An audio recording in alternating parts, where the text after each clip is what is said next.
wanna be the best in the game, invest in my name, check no restraints, I'm obsessed with the pain. I ingest, I retain, assess and I change, possessed by the thought I'll be free one day from society's restraints. Money, clout and fame, mud, disease, a plague. We all love to hate, have to play the game, have to make a name. All our insecurities are on display. This is war with the enemy, think that it was meant to be. Living in a time where disease is on every screen. I won't let them fester me, I know most are festering. Negativity is a plague for the mentally weak.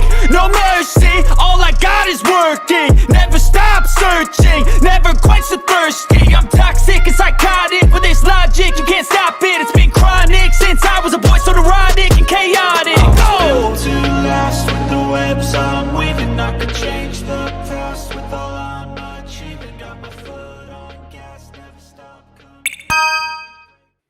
Hey, welcome to this spur of the moment video. I'm working on the cover tonight.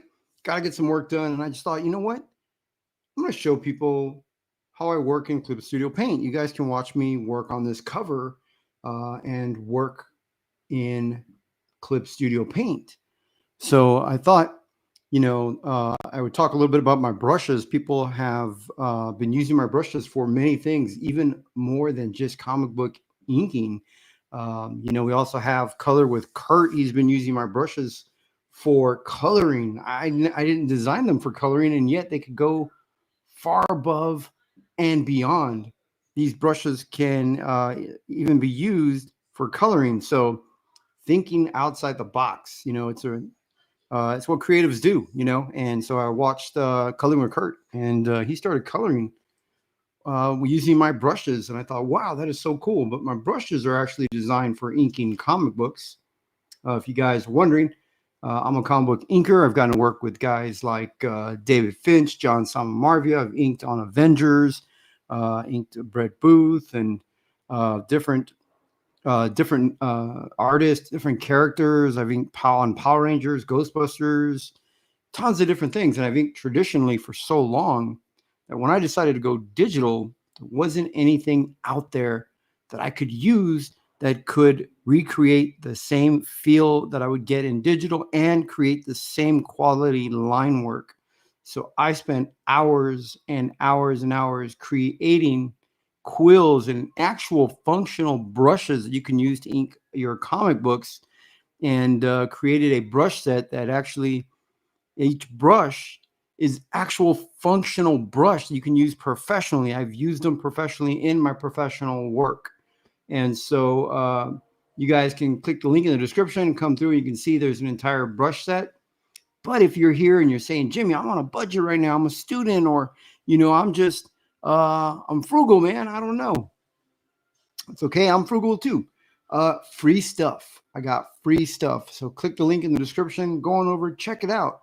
And I'm going to get started working and inking away. And if you guys have questions along the way, feel free to ask. I look up every now and then and check the chat, and I'll check in on you guys and say hello. But go on over, get yourself some free stuff, man. Free. Free is not bad. You can go through, try it out. We got wallpaper, David Finch artwork to put on your wallpaper. We got both feminine, masculine colors. Check it out. Go out there and just, click the link, description of the video, and you can get free desktop wallpaper. Dress up your desktop. Make your desktop look fine and pretty. Got some cool Dragon Rage, high fantasy characters that I've created, and you can go over and check that out. Also, as well, if you like, get the big bundle, the digital inking kit. It's the only digital inking kit in existence, and it also, my brushes, I should mention, have a 4.9 out of 5 rating on Gumroad. 4.9 out of 5 on Gumroad. Take a look for yourself, guys. 4.9. You can only get 5 stars. So not bad. Tons of people just leaving really great, kind words, and I really do appreciate it. So I'm going to get started inking. I'm going to show you guys what you can do with these brushes. Let's take a look, see what these brushes can do, see if we got some tips that I can give you guys to show you, along the way, show you guys how to improve your inking. I have all your brushes, TG Inks, man. Thank you so much. I really do appreciate that. And so hope you're enjoying them. I work hard to tweak them. I do update them in 2025. Pretty soon there will be another update. I've been working on tweaking the Crow Quill, fine tuning it just a little more, do just a little more things. Every year as I learn more, I want to get that digital brush closer to a traditional look. And I'm also working on pencils. People have been asking me how I make my drawings look how do I get my pencils to look very traditional? So here's my pencil. So this is actually all drawn with my pencil. I've been tweaking for months now and working with it. I've been going out there looking at everybody else's pencils, trying to figure out, what they're doing, how they're creating them. And I spent months before that. I spent maybe a year actually trying to find a pencil that I could draw with that would recreate the 2H kind of pencil that I like. And I like a 2H and I like an HB. So I've been working really hard and concentrating on recreating that HB lid, which is that old school yellow pencil. It's right in the middle. You've got the 2H goes over to the hard. Then you've got 2B goes over to the soft, but HB is right in the middle. So I've been working on creating my own drawing kit. So I'm going to get people pencils and I'm going to get you guys templates to show you guys the professional templates that I use in my work when I was doing, work drawing for companies and even in my own book. So that way you're within the right measurements, within a safe measurement. So no matter which printer you go with, if you're doing a Western comic, here in the US, you don't have to resize it. You'll be pretty much within that standard template. So I'm going to share that template and a set of pencils. The only thing right now, I haven't decided on the price. I'm thinking like $4.99, something like that. Under $5, to have a pencil that you can really just draw and feel like a pencil, get you the right template. I want to add a video to it. I'm thinking about adding a video and teaching you guys a little bit about rendering and how to improve and do the kind of rendering that you see here on mine and including that in that pencil kit. So if you guys are interested and you want to know when that pencil kit launches, sign up for my newsletter at jimmyreyesart.com. So just going over, I'll type it in the chat for you guys before I start inking away here. So going over to click this link if you'd like, going over in the main page, you get a pop-up window or you scroll down the bottom of the main page and go over to jimmyreyesart.com and get yourself signed up for the newsletter. So when I release this pencil kit to help you guys with your art, help you with, I may even do a video helping you guys with rendering. If I do the video, I'm going to try to keep the price at about $4.99. So I may do a short video just kind of giving you basics to help you improve your rendering to be able to do the stuff like you see me do here on my live streams. So look at that rendering and stuff that I did for this wolf.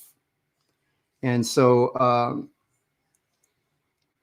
like for you to, if you guys get a chance, click on that, sign up. TJ Inks, what is the name of this brush that you use to fill in dark areas in the pencil? Well, the one that I had gotten was called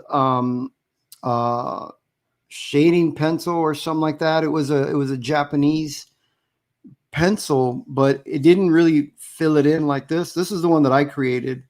I recreated the brush by making my own material and creating my own actual shading and scan that in and rework the pencil. So I've got a pencil to recreate that shading.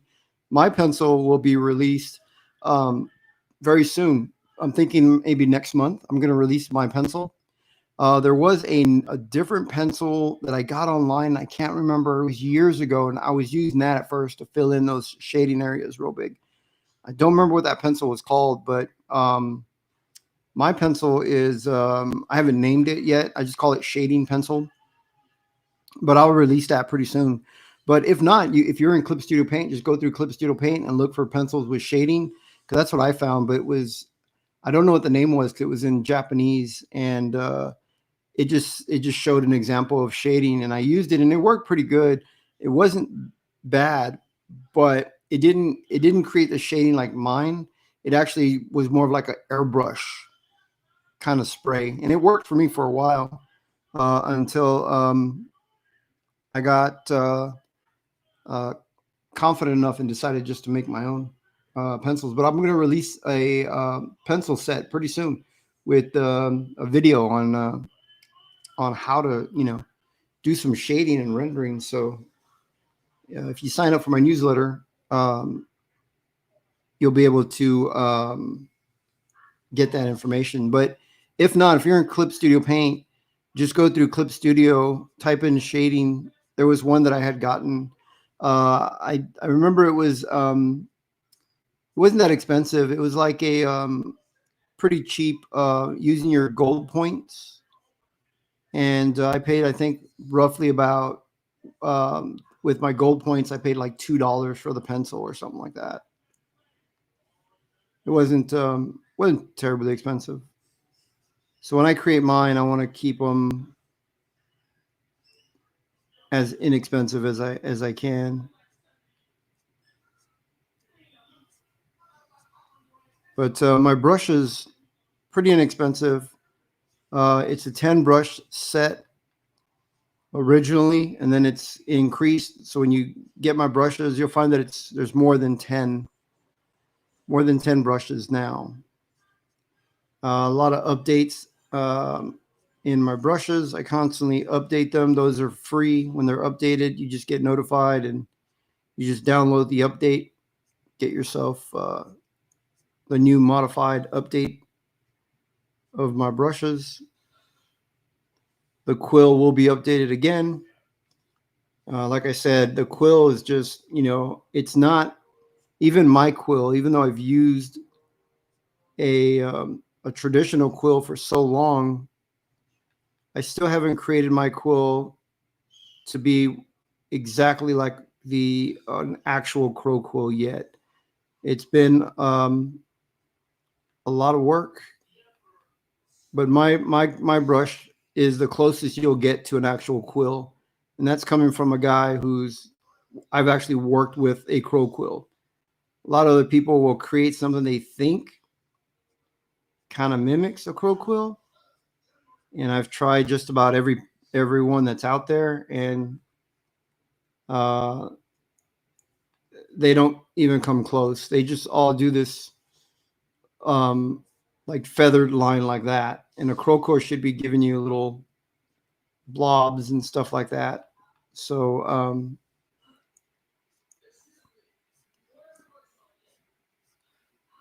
I'm constantly working on updating my crow quill.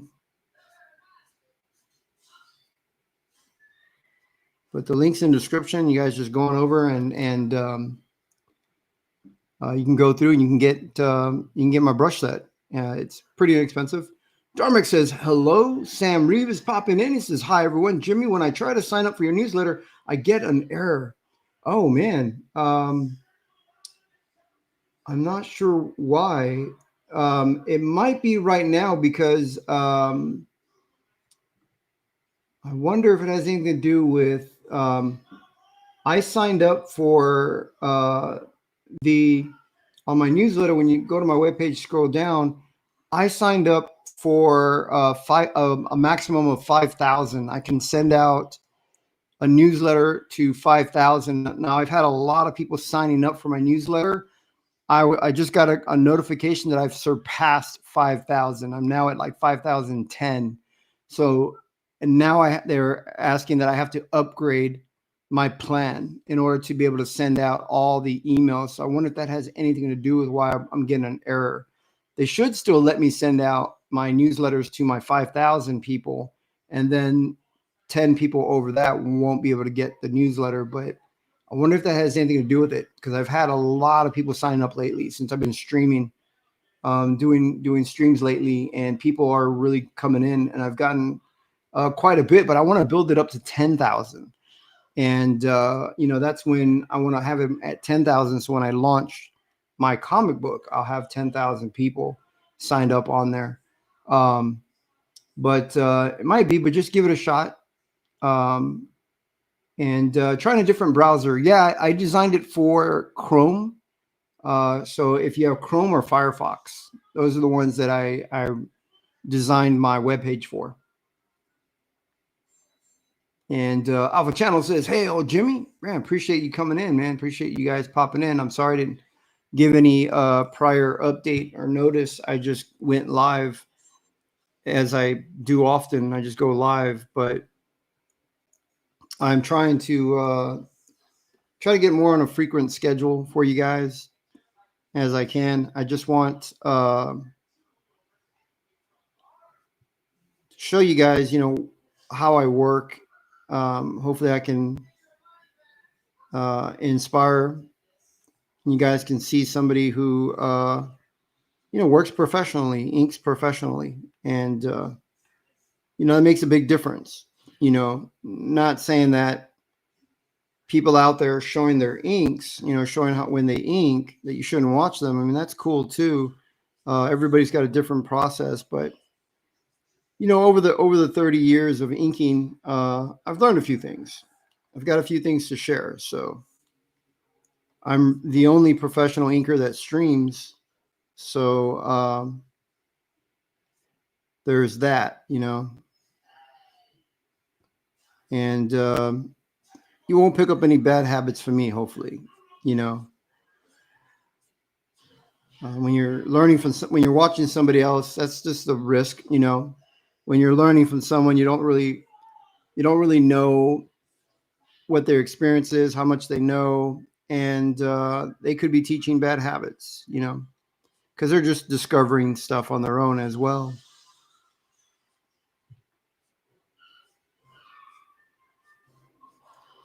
But knowing that there are no other professional inkers streaming their process right now, I just think, man, there should be more of us out there, but they don't. I don't know why. So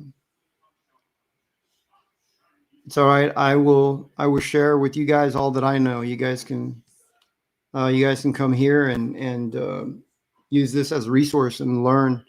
I'm also not only just an inker. I can pencil, I can draw. So, I can offer more to you guys. So hopefully be a one-stop shop. You guys can, learn about inking, penciling, creating the comic book, and pretty soon I'll be sharing coloring. I'm coloring my own book. I letter my own book. And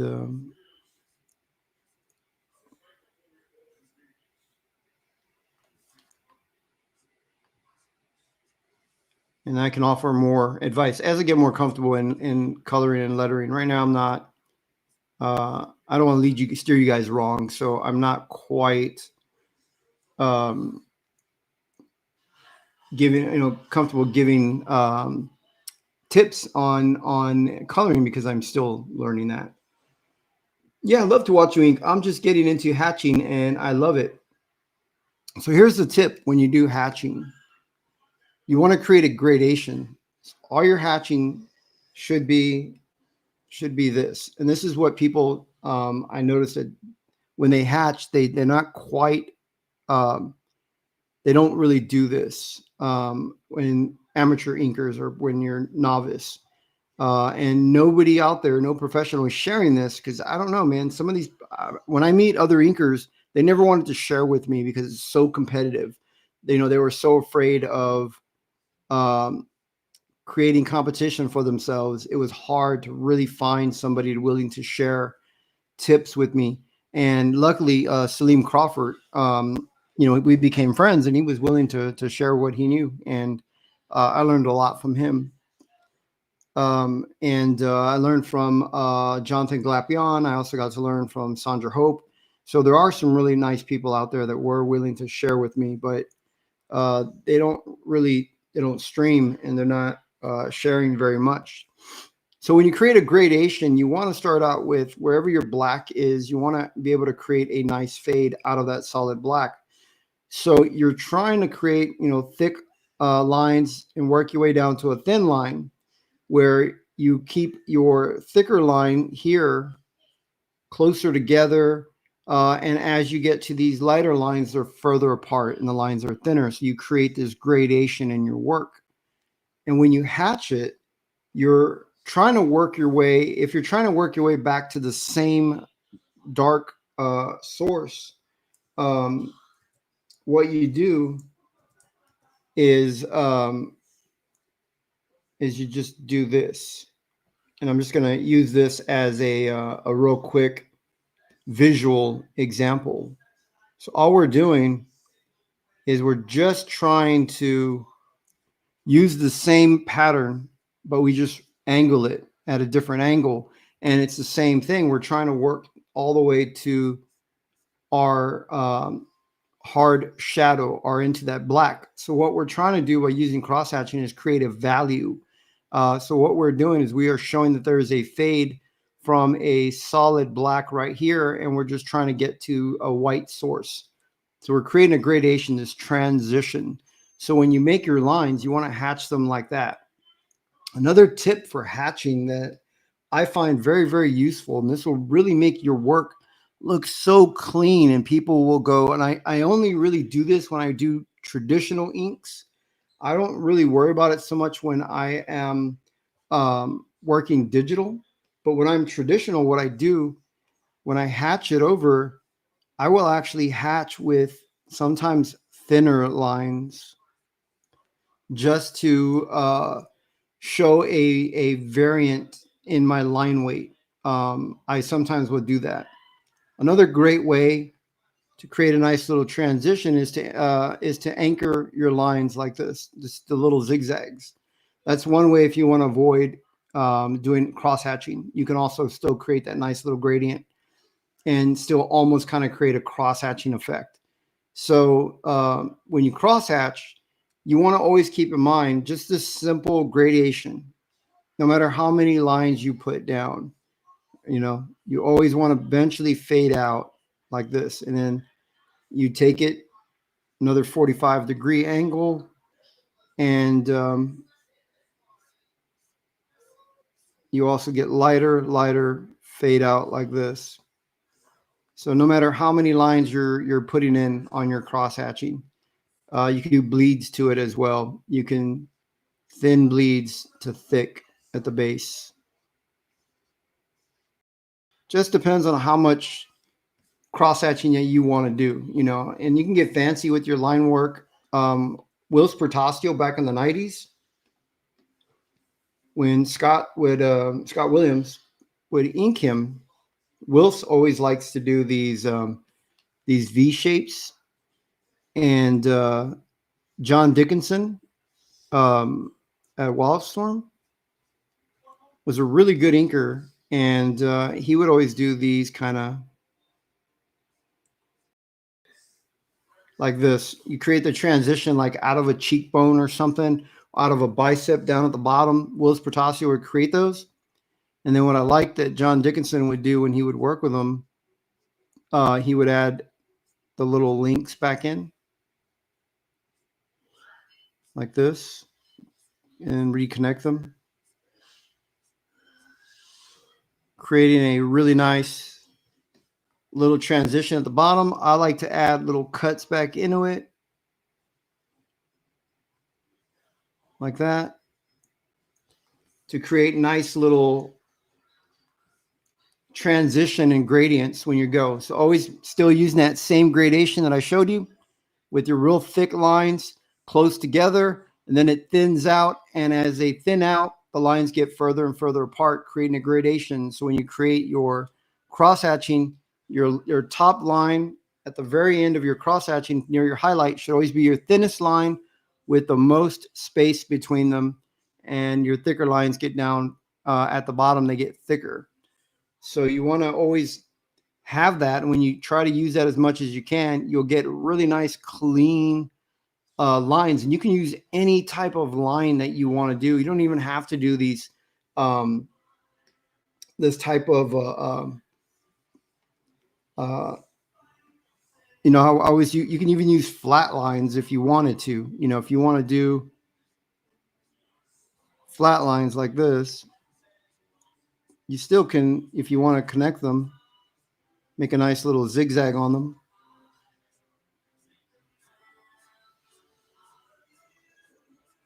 It's still the same technique.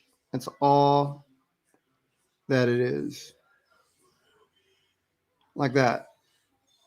So you still, you know, whatever line you want to do, if you want to do these little bleeds, or you want to do a little, or you want to do them reverse. If you want to do a reverse bleed, whatever you want to do, it's still the same technique. It's always that gradation. So even if you wanted to go in reverse, you still have to, like this. I mean, I don't know why you would go backwards, but if you did want to reverse your line, you still can. It's whatever pattern that you want to do. And always remember, cross-hatching, things like that are always, all they are is just a pattern. It's how you group your lines together, how you want to do them. But you always work with that same gradation into your light source. And what that does, that adds value. Value will add, help emphasize form. It'll help show dimension. It'll help add different shapes and emphasize shapes and stuff. And it's a very, very valuable thing. And there was a very professional artist who watched me draw not too long ago. He's a professional painter, and he was giving really good advice. And he was absolutely correct when he said, one of my viewers here said, but Jimmy, in real life, there is no cross-hatching on things. And he's absolutely right. In real life, there isn't cross-hatching. But in comic books, we are working in line art. So when you work in line art, you want to use your cross-hatching to create the value, to help emphasize your illustration. And you can use these type of cross-hatching things to even add texture and mood. So if you're drawing realistic and you're drawing portraits or paintings, you're not going to use cross-hatching. It doesn't exist in real life.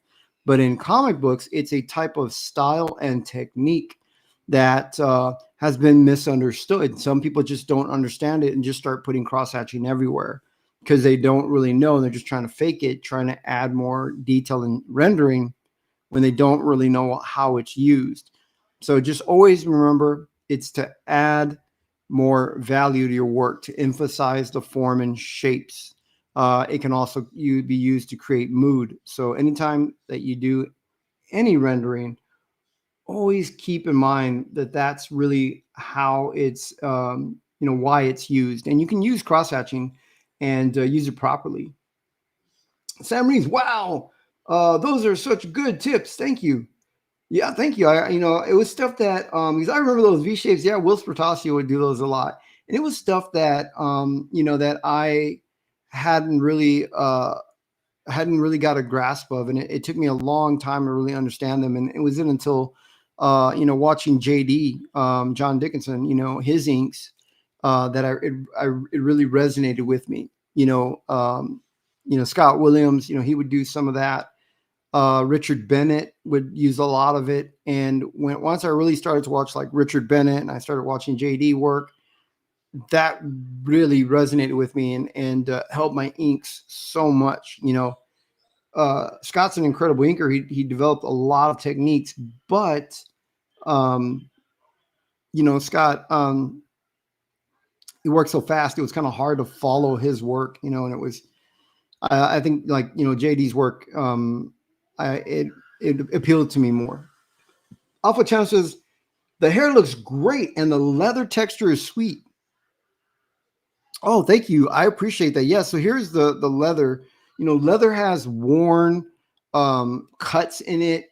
As leather gets worn, cowboys wear leather jackets, and as leather, you know, it's cow hide, and as that hide dries out and folds, you know, they're not constantly being able to come across. And this is in the 1800s. This would be 1880, 1876, you know, post Civil War is when my book takes place.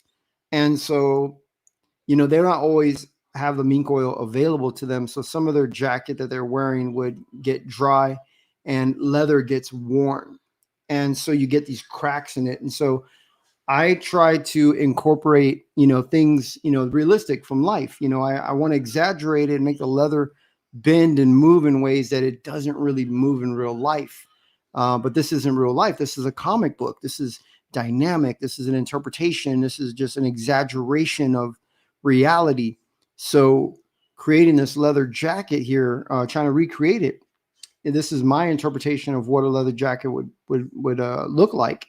And my rendering, when I came to it, I put these cut and scratches in it because I think, you know, that's how leather would look. It would be worn. So when I pick my style of rendering, it has to go with the type of texture. You know, there's all kinds of textures that we can use at our arsenal. And all my textures come from one brush primarily. I'm just going in with a crow quill. And I'm just going back in and using either black or the removal of black and just scratching back into this stuff with one brush. And that's pretty much it. Or I use the lasso fill tool, which you'll see me use the lasso fill tool and the crow quill. And that's pretty much 90, maybe over 90% of this piece that I'm working on.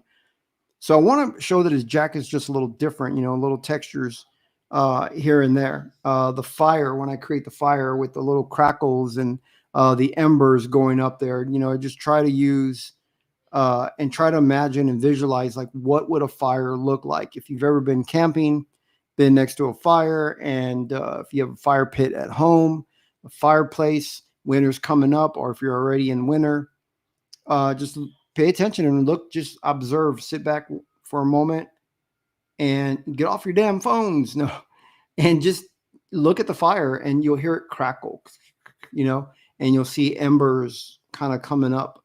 And try, when you draw, try to recall on that information. Try to remember how the fire sounds, what the heat felt like, how the fire lights up things around it, how the embers burn up in the air, because those little particles become lighter than air. You know, little pieces off the wood become lighter than air, and they float up and they eventually disintegrate. Some, you know, float back down. And so the fur, when it comes to the fur, I just try to think of soft, wispy lines. I have a brush that I created that's free. If you guys want this exact brush you're about to watch me ink with, this brush that I'm about to ink with is absolutely free. The link's in the description of the video. Just click the link in the description of the video. It'll take you to my Gumroad, this page right here. So all you do is just go over to the Gumroad, go over to free gift. If you don't have this brush, and just say, you know, I want this thing. It's $0, or you pay what you want. If you want to donate $1, say, hey, I want to help support Jimmy. Here's $1, man. You know, it doesn't sound like much, but it helps. So that way I can continue making more brushes. So, and I can continue giving more brushes away for free is what I should say. Your $1 donation or anything you donate, what that does, that really helps. And I can offer more things for free. So that definitely is, you know, definitely appreciated, but don't feel obligated. You don't have to. You can do free. That's perfectly fine. You can get in this digital inking kit, you can get a double page template, because Clip Studio Paint does not come with double page spread templates, especially even for comic books to be in the right measurements. You have to create your own. So I've made one. You guys can go through. But I'm going to show you guys this brush right now that I'm about to use. Anyway, it's free. So you guys can go on over. It's called the Kolinsky Sable. And I use I use Kolinsky's, you know, which is a natural hair sable. I use, when I ink traditionally, I would use things like a Winsor Newton Series 7. I would use things like a Raphael 8404. And when I started to create my brush, when I started going digital, I started looking for those brushes, and I couldn't find a brush that could really recreate that feel. And I'm not primarily a brush inker, but I do use a brush. And I needed something when the time comes around that you need a brush. You should use brush for hair. When you do the hair, you should use a brush because you want this like soft kind of line. And with a brush, you can almost kind of tilt it. So if you're inking digitally, you can almost kind of tilt that angle of your stylus. And I'm very proud of this brush. So I gave it for free because it is so close, and it will feel like if you guys use a Kolinsky Sable and you have this brush, I'm sure you're going to agree. You guys are going to see what I'm talking about. It has a really soft feel, and it's different than my Crow Quill. My Crow Quill is designed to feel more stiff, like the Crow Quill. But this one is soft, and I like it. I can get really fine little lines out of it, as you can see, and I can get really, really thick lines just to help create that transition from, I want to just show this hair just getting longer, and it's a really nice soft little lines that I'm using. I can even use it to do the fine little hairs right here like this. And just like you would with the actual Kolinsky Sable, you go light on this brush, light hand. When you use a brush, you can't be heavy-handed. And the amazing thing about digital is you can still hold this like you would if you're going to ink a straight line with it. And you can get long lines with this brush by still holding it the way I would my Kolinsky Sable. And I just love it. It feels so much like my Kolinsky Sable that you really could, honestly, if you wanted to, ink this entire thing with just this one brush. And this brush is absolutely free. And you could just ink everything with it. You don't even have to switch over from this brush. It can do everything. It's literally a brush. It'll give you the lines of a brush. So as you can see, I like it. It gives me fine little lines. Every now and then I put a little weight down. I get a random thicker line because sometimes the hair is just a little thicker and more dense in certain areas. But as I scroll away, you can kind of see where it's creating this nice gray look. As we get closer, you can start to see those nice little brush strokes and scratchy little lines. That's zoomed in. Really, I mean, I'm zoomed in. What am I zoomed in here? Like maybe 300% or something ridiculous amount. But so that's basically right there, like how it would actually look. So you can go through and just create nice, really good little lines. And Grack Studio says, just download it and it's awesome. Yeah, go to town with it, man. You'll find that the brush does all the work. As long as you have an eye for line work and you kind of know how to put your lines together, you don't have to fight the brush anymore. The brush will do all the work. It'll give you, and you have an undo. It'll give you all the fine lines that you're looking for. And you'll see me even where I've inked with a brush for 30 years and I've inked with a Crow Quill for 30 years, and yet I still don't always throw down the line that I want. Sometimes I go, I'm going to redo that line. And that's great about digital is that we don't have to get the perfect line on the first try, but I will get the perfect line from this brush every time. And it doesn't take very long. Sometimes I just throw it again the second time and there it is. I've got it, So it's pretty good brush, and it's a nice affordable price, But if you want the whole brush set, the brush set's there. You can get the brush set for about $10, and which is not bad. It's an investment in yourself.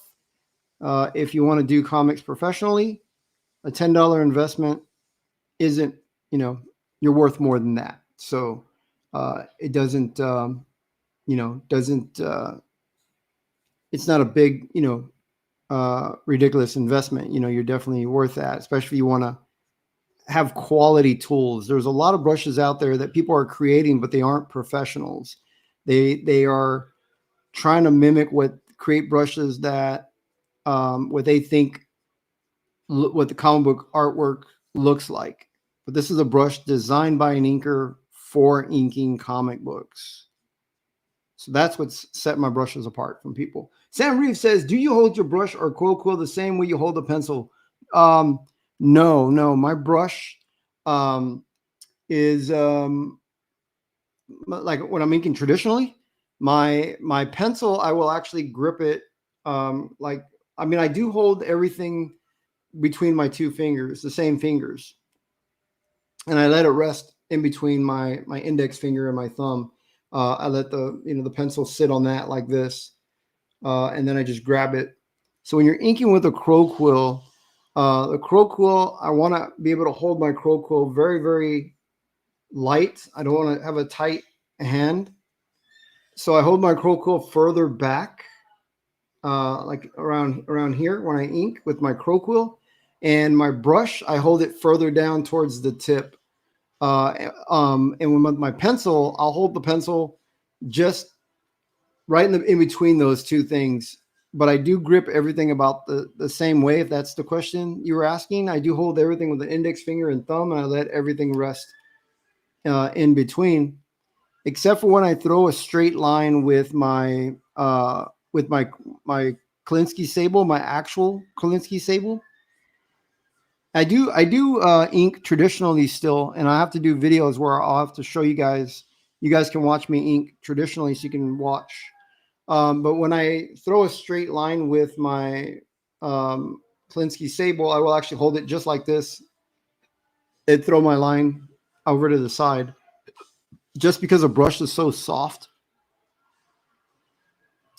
And if you put too much weight on it, your brush, your line can easily go real thin to thick with very, very minimal weight, because of the brush is extremely soft.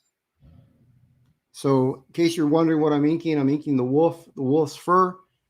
That brush that you just watched me ink with those lines, that is a brush, again, that's free. So go on over, get yourself the brush for free. All you have to do, it only costs you one thing. You just trade your email for the brush, and you do want to use a working email. I get some people that think, they go, I don't want to get any junk emails, so I'm going to use a fake email. But they're only cheating themselves, because I give away more free stuff and I send it through that email. So you're missing out. So if you put in a proper email, one that you actually, will check from time to time. I don't spam, so you guys will get, you'll get an update. It'll say, hey, I've added this to the free stuff. Go over and grab it. Get this for free. Or I'll say, hey, like I'm coming out with a pencil set. I'm going to show you guys how to render, how I render, not how to render. It's not the only way to render, but I'm going to show you guys how I render my comic books like this, how I get this pencil look digitally. I've been working on creating my own pencils for the past few months, more than a few months, I should say, for over half a year. I've been working on creating my own pencils. This was drawn with, this one was rendered with my pencil. So to show you guys how I do this, how I get this look, I'm going to create a video along with the pencils, and I'm going to create a template to show you guys. I get people asking me, Jimmy, what size should I be working in? What resolution? So I'm going to create a template and a pencils and a video to help you get started drawing comic books, so you can learn to render like I do. And you can start with the same exact pencil I use, and the same resolution, same dimensions. So if you already know how to render, then you're leaps above other people, and you can pretty much, theoretically, you'll be able to draw like me and probably even surpass me very quickly. So if you like my art style, and you want to have, the same tools I'm using, I'm going to be coming out with the pencil set very, very soon. I'm thinking in mid-November. So if you put in that proper email when you download anything, even the free stuff, you'll be notified when that goes live, so that you can, it'll be for purchase. You can purchase it and start drawing away with the same exact settings and tool that I use. So that way you, if you like my style and want to draw like me, you'll be able to just pick it up and really be able to just start drawing like me. And, or if you want to learn how I render, what my technique is, what my thought process is, I'll be making that video, and you can follow along. So, it's good. It's a, it's a nice, hopefully a nice resource for you guys to come here, learn a few things, watch as I work, and pick up a few techniques and stuff, and use it in your own work.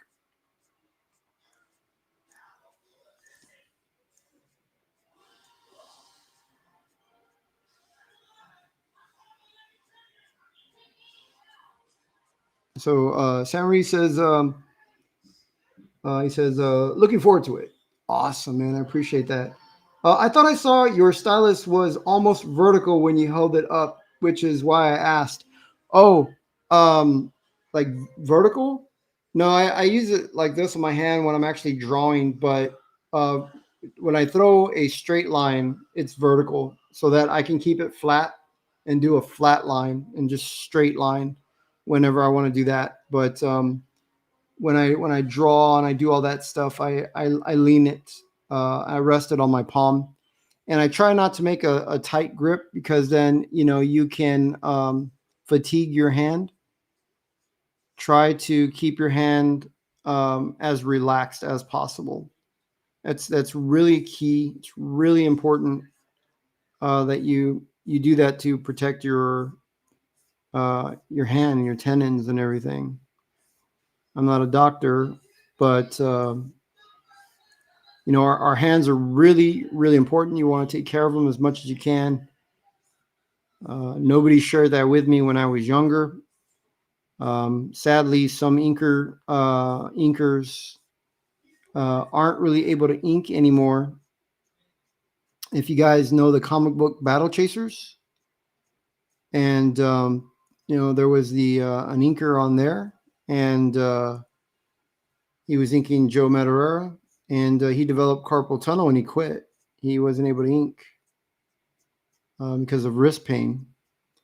That's also, I'm not a doctor, but that, I think, as well, is if you on a drafting table and you have your elbows on there, I know that can create not taking care of your what is it called, like tennis elbow kind of thing. If you're resting that funny bone on the end of your drafting table, that can cause issues later down the line with carpal tunnel, stuff like that. Posture is important. You want to make sure the desk you're using, where you're sitting, everything is ergonomic, that you're comfortable, it's easy on your neck. You don't want to have any issues later down the line. When I was younger, and that inker, by the way, I don't know if he's returned to comics or anything. Very, very talented inker. It was, really sad to not see him ink. And I don't know him, but that's what I was told from the guys at the studio, that's what happened. So if I'm wrong, I apologize, and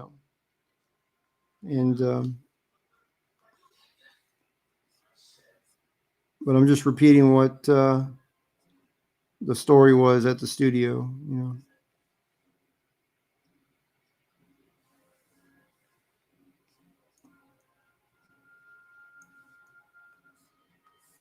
So here's some lines right there with that brush that's absolutely free. So if you guys want, you just go over and get a brush. Free brush. Free. Somebody says, I will try the vertical hold when I throw longer lines. And I understand what you said about gripping too hard. I have a lot of problems with my hands going numb. Yeah, it will. You cut off the blood flow circulation, and so your blood flow can't. If you're making a tight fist and your forearm and everything, will fatigue. Darmic says, I think we can rip off Dave Finch style. Yeah, hey, Dave is a very generous guy. And here's the thing that's going to blow your mind, Darmix. Dave Finch got it from Rudy Nebra. So go over, Google, look up some of the comic books that Rudy Nebra did. He did King Conan. His name is Rudy D. It looks like Nebrez. He's Filipino, but it's pronounced Nebra. And you'll go over there, look at that style. And even Dave, even talking with Dave, he's admitted that was definitely an influence. And Rudy Nebra was a big influence on Mark Silvestri along with John Buscema. So who's taken from who? So don't feel at all. So, if that's a shading style you like, do it. It wasn't invented by Dave, but it's currently used by Dave right now. And so that's why people think of it as the Dave Finch in this modern era. But if it was the 70s, you would be saying Rudy Nebra or John Buscema, And I'm borrowing it. I like it, and I've added my own. If you look at all my textures and cross hatching, the things that I've added to it, and you make it your own, so it's perfectly fine. I mean, don't feel, if it's something that you're comfortable with, you like in your work, by all means, use it. And if it helps enhance your work, use it. I think the style that we start to borrow, that we go with, is a style that resonates with us, is the one that was easy for us to interpret and understand. Once I was really able to really understand why Dave was using the lines the way he was. And I told him one day recently, I said, hey, Dave, I got your artwork figured out. And he goes, okay. And I go, no, what I mean is I understand it now. Like, I get what he's trying to achieve and what he's going for. And I think that's what's going to set me apart inking his work, is that I speak his language. I really understand, and I'm starting to understand more and more as I draw, of the type of lines that, Dave Finch is trying to achieve in his work. And although I don't use everything in my work, I use a few different things. But back in the 90s, I was trying to use the Jim Lee style of rendering, not understanding why Jim Lee was doing what he did. And my work looked bad. I just really couldn't do it. But when it came to with what we're calling the Finch style now, like a Dave Finch, it's really Rudy Nebra and John Buscema. That style has really resonated with me. I really understood it, and it made sense to me. And so I use that type of line style of rendering in my work today.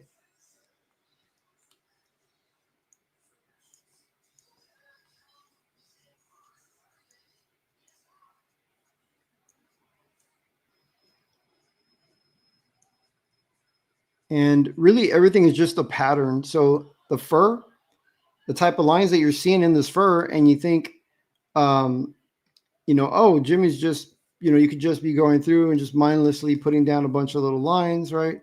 And it's not going to look right. What it is, it's really is just a pattern. I'm going to show you guys. It's real simple.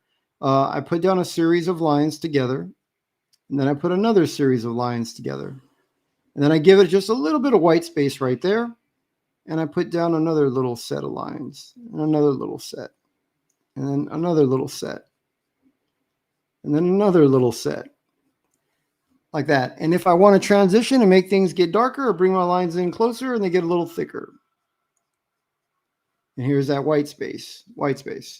So that's all it is. You just get a rhythm You get a rhythm going, and that's what it looks like with that white space right there. So you just get a rhythm going, and you start to learn that all the rendering, all the line work, it's patterns. It's just a series of lines grouped together in a very strategic manner to create the illusion of an illustration. Okay, so really, all these lines that are put on here, every single line is placed by the artist, me in this case, by hand, strategically, to create the illusion that there is an image on there. And that's all that line work is that you're just putting down a series of lines in patterns. So once you've already drawn, you've already gotten in, you've already blocked in your shapes, you've already decided your light source, you've checked on proportions, and you've decided your drawing is good to go. You want to add the finishing touches. You want to start adding in your shading, your textures. Then that's when you start to really put down the type of pattern lines like this. You just go through and they're just patterns. That's all they are. So I want this area darker and I want this area over here lighter. So to achieve that, lines over here are grouped together just a little more. They're a little thicker, a little closer together. When I say a little more, they're grouped together a little more closer. And over here, they're just going to start getting further away. Oh, and I switched. The Kolinsky sable is right here, if you're wondering. Go back to the free Kolinsky sable.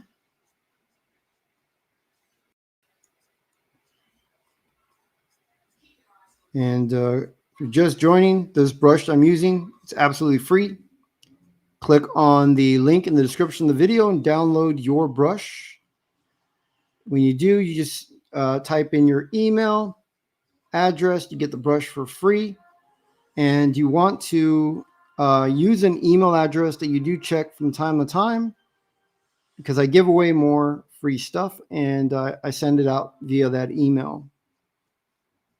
That way you guys can be the first to get stuff, download it, start using these brushes, and people will go, whoa, like, Darmix, how did your work, how you were getting this line work? And be like, oh, I got this new brush. It's free, and be the first, Start improving your work.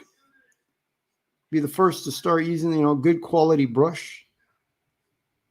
And I use these in my professional work. These brushes are designed to be functional. I don't put a bunch of fancy brushes in there just to say, oh, I got 1,000 brushes in there. I don't care about the quantity. I want the quality. I want brushes that actually are functional and that work. So you'll never get anything from me that's filler. It's stuff that I actually use in my professional work. You guys know I've inked. I work with Dave Finch. I inked Dave Finch. I used my professional brush inking him a few times. So it's a good brush if Dave let me ink him with it.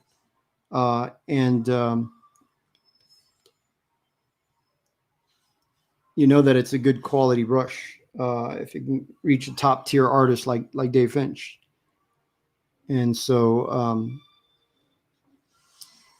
won't steer you wrong. I'll let you guys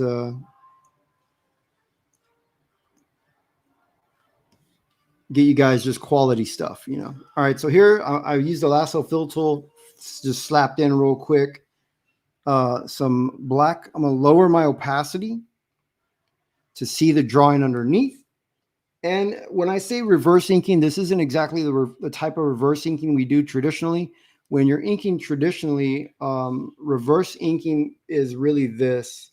Reverse inking is exactly what it sounds like. You're inking around the white, and you're not using white out. You're just inking around and leaving that white exposed. That's reverse inking. So you're kind of inking a negative. This one here, I'm referring to it as negative inking, but reverse inking, I guess I should call it negative inking. I never thought of that. All I'm doing is cutting the white back out. I lowered the opacity so that I could see the white underneath. I'm using fast little wisp lines just to get more of a looser hair look.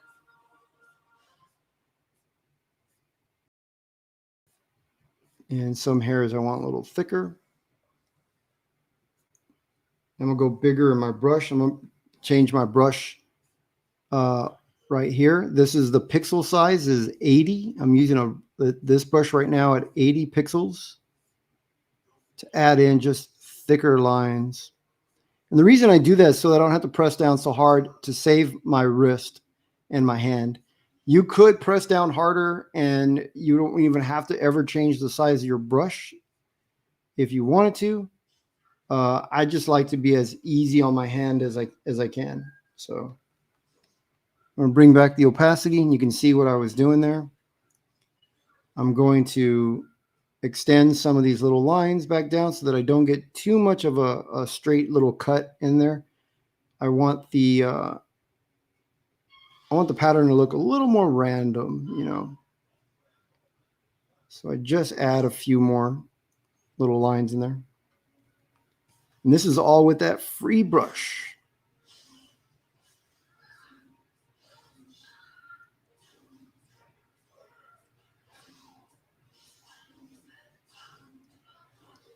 I like using this Kolinsky sable that I created for hair.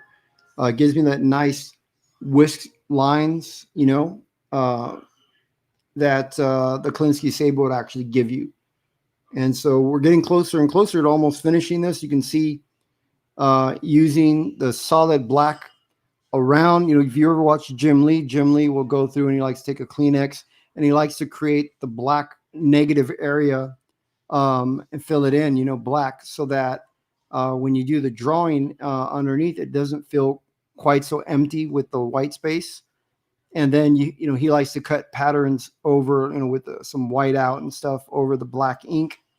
I used fire and flames to go up to kind of create that nice effect, and using this black to help make that push the I was going to say a fox, but he's not, he's a wolf. Push the wolf's face back a little bit and kind of make the figure pop a little more. So adding more white in the figure, more black in the in this wolf. As we go through, you'll see that it's going to be a lot more rendering and a lot more black in the wolf, and then it's going to push him back more. So you can use white or black to push and pull your work, different elements.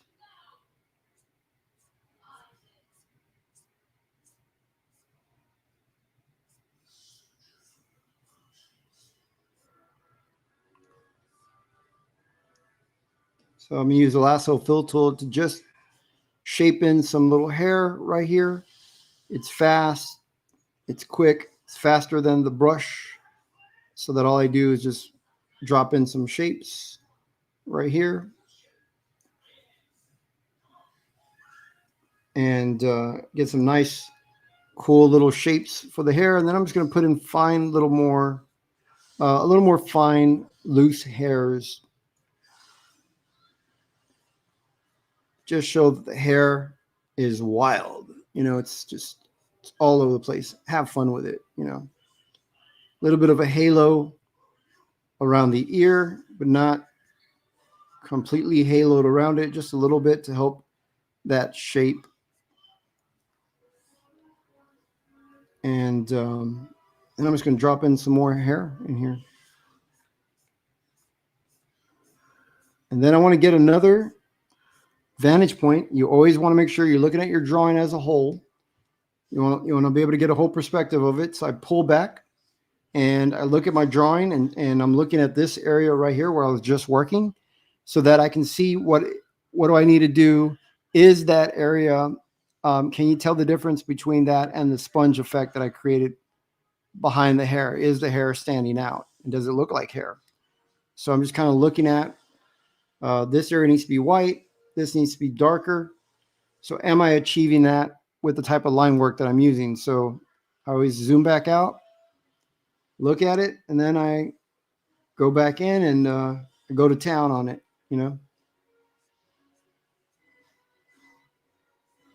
But if I'm just zoomed in really close, then I'm just hyper focused on one little area and I might not that I'm going for or that the drawing actually requires. So Jimmy Reyes says, hey, Jimmy. Appreciate that, man. Jimmy Reyes, super talented artist. I've gotten to ink him a few times, and he's a fantastic artist. I love inking his stuff. When you cut into the black with white, are there any instances you want to avoid that something that would be considered bad form?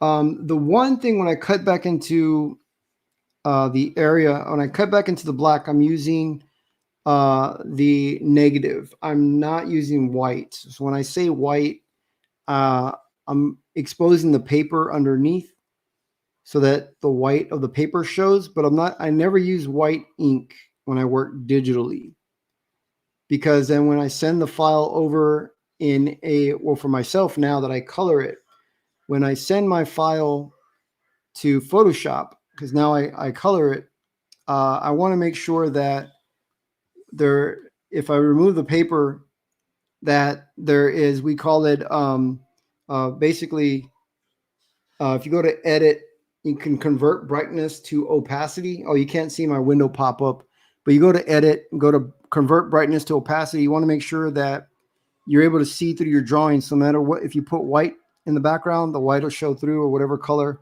So when you go to Photoshop, if you're using white ink and you try to send it over to Photoshop, you're actually going to see the white like this. And then you have to, in Photoshop, change the layer type to multiply and then color behind it. When I color in Photoshop, I don't have to do any of that because I keep the transparency like this, even in Photoshop. So I never use white when I'm cutting back in.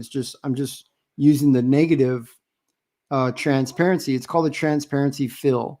So I'm just using transparency every time that I cut back into the black. So that way,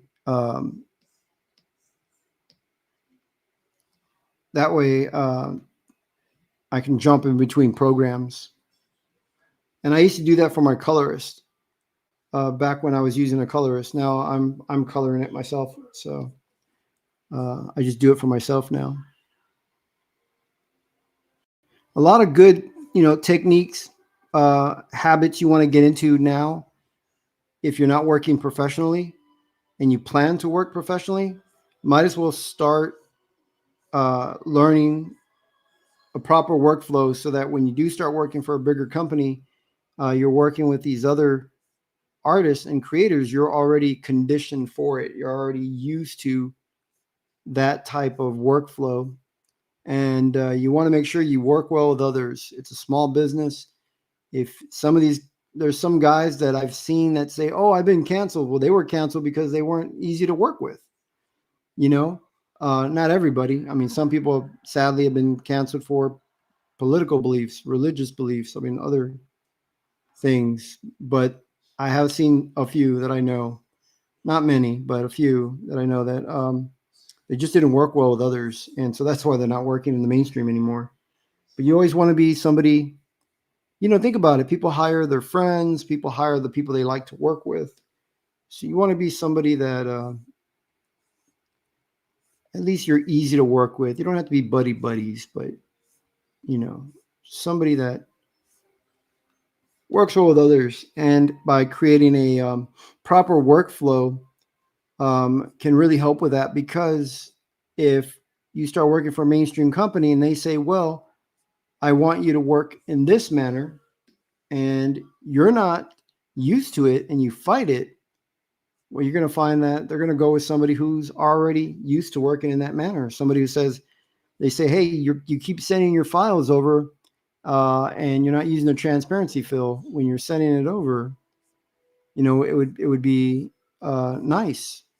Could you do this? And sure, you could send everything over as a TIFF, but your colors will love you more if you send it over as a PSD, convert it to PSD, and you have it as a transparency fill. They'll go, ooh, pick that guy. I want to color that guy. Let's use that guy more, just things like that you want to get in the habit of finding a good workflow. Of course, one that works well for you, that's one that you're most productive in, but one that is already that'll work with a professional company. And so, Jimmy, how do I know? I don't know anybody at DC. How do I know? Or Marvel or Image? How do I know how to work in these type of workflows? Well, you know me. I'm showing you guys techniques and things that I use professionally. Color with Kirk. He's a professional colorist. He works for companies. He does live streams. Watch people like that have their work printed out there, that are professionals. Watch those guys and pick up tips from their workflow, because they're actually using them in the wild. And you don't want to pick up, like I said, any bad habits. But not to support artists out there who are learning. I like watching everybody. I watch artists as well, that professionals and artists who are still learning. I like to see where people are at, see what people are doing. And even though an artist is still learning, there are things that they've discovered, and I go, "Oh, that's pretty neat. That's neat how you decided to do that." I mean, there's still things to be learned, but I would just say, watch those artists with caution. You use your best judgment. But there are professionals out there to watch that great tips, good advice. Dave Finch, definitely want to watch his channel. He's got years of experience working professionally, and he's somebody definitely to learn from. I still learn from Dave.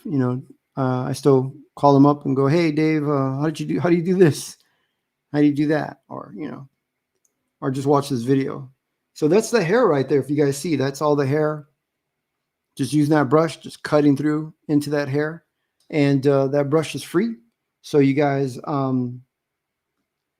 can go through and get that brush again. The link's in the description of the video.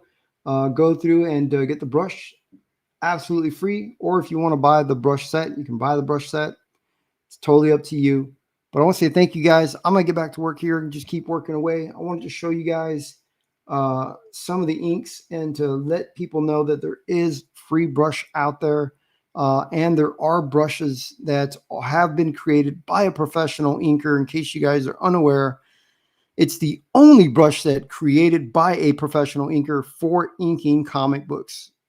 So if you want a kit or brush set to ink comic books, and you want a good set that you can use in your professional work that will print well, that's a brush set created by a professional for inking comics professionally. So I want to say thank you, guys. You guys all take it easy, and I'll see you guys again in my next live stream. So you guys take it easy.